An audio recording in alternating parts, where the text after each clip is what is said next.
So you were just investigating the Taylor series for sine of x using the ratio test. And we saw that in the maple demonstration, we saw that the Taylor polynomials seem to approximate the function sine of x everywhere.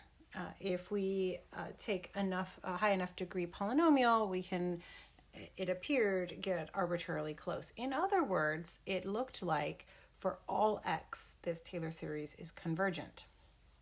And so you can, in fact, investigate that analytically by using the ratio test. And so I've set that up for you here. And recall that the ratio test, you're looking at, in fact, the ratio of the absolute value of the k plus first term divided by the absolute value of the kth term. And so what I've done here is just in this formula, this is the formula for the kth term, everywhere I see a k, I've instead put a k plus 1. And so you can see here the k plus 1s. And then in the denominator version, I just have k's. And so because we have the absolute value, we're really interested in the ratio of the absolute values, we can really ignore all of the minus 1, the minus 1 to the k, minus 1 to the k plus 1 terms. And when we do the appropriate cancellation, we end up with just 1 over k plus 1 times x squared. And so in particular, if you have any fixed x, it's important to remember that we're taking this limit as k goes to infinity, right? And so x is not moving in this case. And so because x is a fixed number, then we're letting k go into infinity. And so whatever fixed number we have, the k plus 1 in the denominator will cause this limit to go to 0. So this is a verification then, or a proof that the Taylor series for sine of x converges for all x. So I'd like to go through another example where we don't have convergence everywhere. And so we saw in our maple example the function 1 over 1 plus x. Because we've already investigated the Taylor series of the function 1 over 1 minus x, I'm going to go ahead and work this example with this function instead. So let's ask this question. Where does this Taylor series, what values of x does this Taylor series converge for? And so let's compute using the ratio test. Whoops.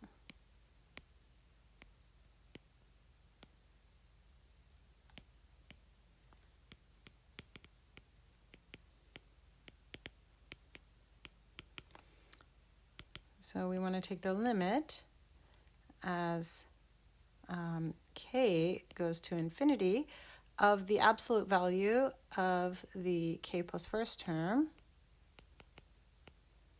over the absolute value of the kth term.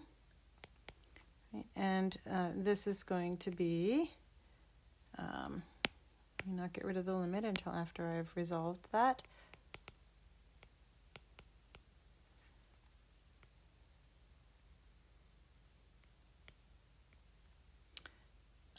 So this turns out to be just the absolute value of x. And according to the ratio test, so this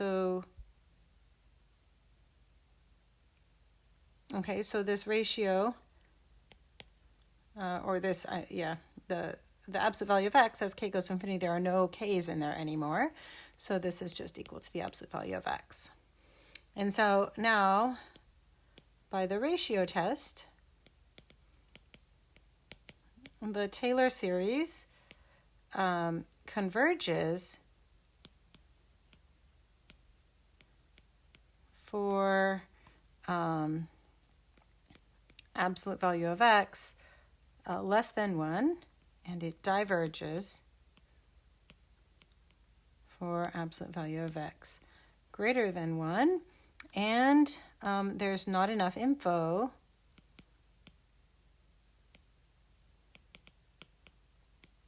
for absolute value of x equals 1. Okay? So if we are plotting here, it's pretty common to see diagrams like the following. If we're plotting where this, let's see, if we're plotting where this series converges, it's very common to kind of include a sketch like the following.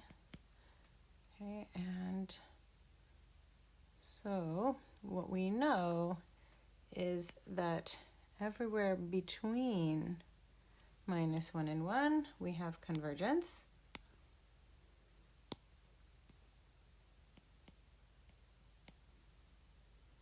Of the Taylor series. Everywhere outside, we have divergence.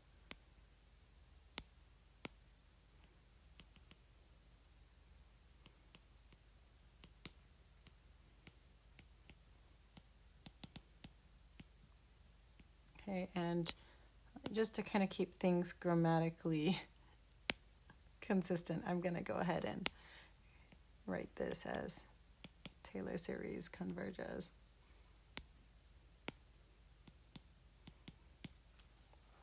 Okay, and so now the question is, what about at these points 1 and -1? So we will check those by hand. I'm going to add another page here. So check x equals -1 and x equals 1 by hand. And what I mean by that is we take our series and we plug in x equals 1 and x equals -1, and then we just look at those series to determine whether they converge or diverge.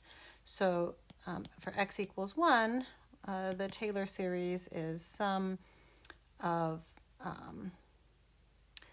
x to the k, which is just the sum of 1 from k equals 0 to infinity, and this diverges, right? Because the terms don't go to 0. So ak equals 1 for all k. If x is equal to -1, right, then what we have is the sum from k equals 0 to infinity minus 1 to the k. So we'll just put 1 to the k here. Minus 1 to the k, and this is just the series that starts out at 1 minus 1 plus 1 minus 1 dot dot dot, right? And this also diverges. Again, both of these diverge by the divergence test because the terms do not go to 0. So I'll just write divergence test. So now we can actually go back here and we can fill in. We know that these two Taylor series also diverge.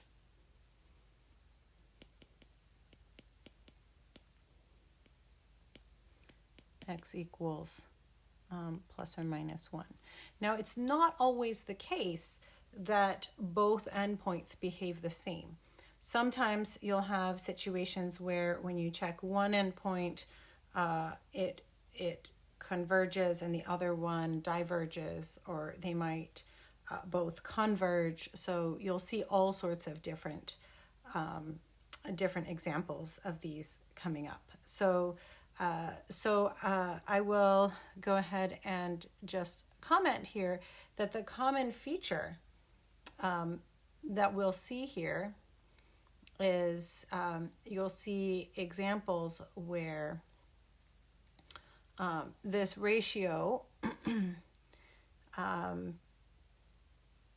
where we're using the ratio test here, you'll see either, so the cases, so let me just kind of summarize the cases that you'll see here.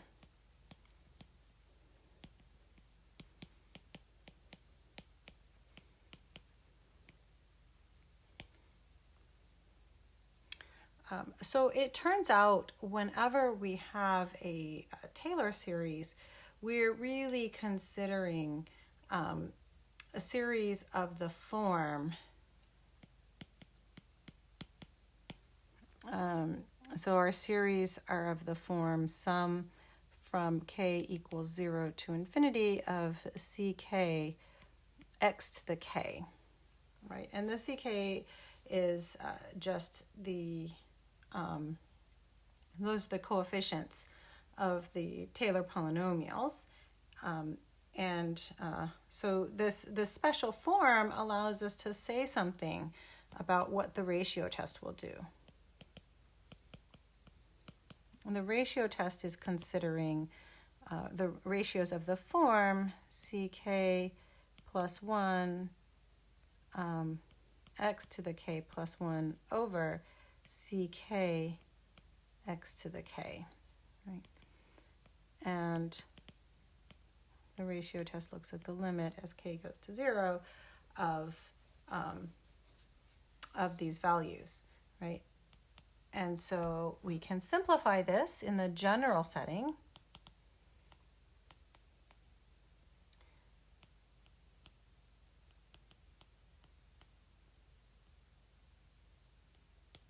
Right?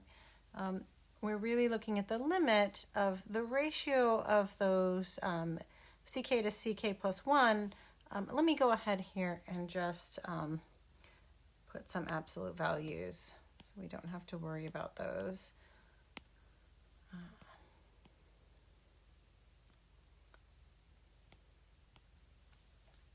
And what we want to know is, when is it the case that this limit is less than 1, right? And so if this limit is less than 1, then we have convergence.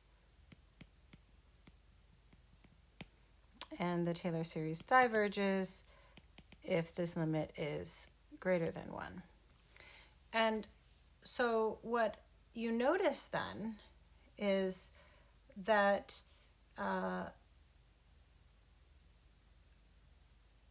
that for a fixed x, if this limit exists, then what that's really telling you is that the limit of ck plus 1 over ck exists. And so what I'm getting at here is that the Taylor series is always going to converge when x is equal to 0, right? So Taylor series converges. Generally speaking, it converges when x is close to 0.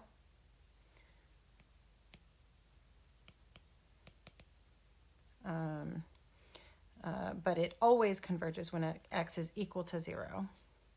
So, it may converge only when x is equal to 0. So let me go ahead and add one more page here. This is turning into a lot of pages.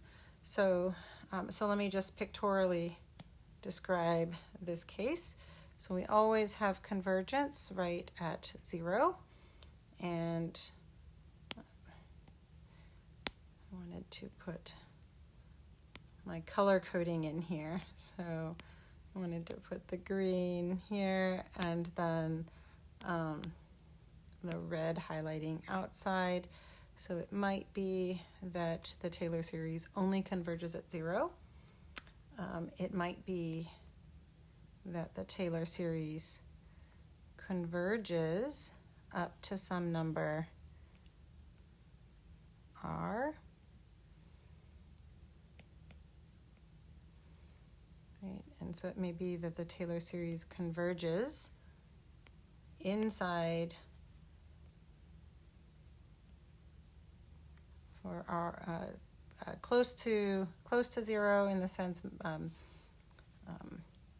to up to plus r and down to minus r. And with any combination.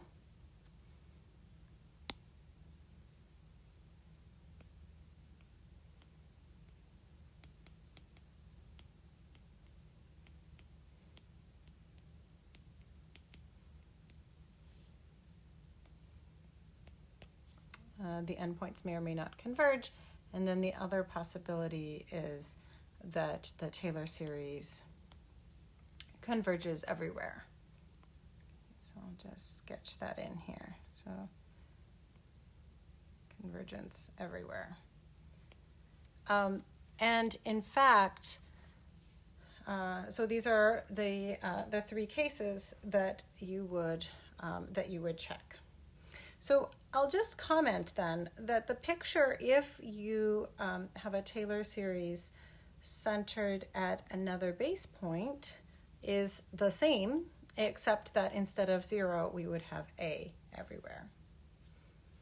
And I'll just comment here that the this distance here is called the radius of convergence. So, so this is radius of convergence equals r. Here the radius of convergence is equal to 0.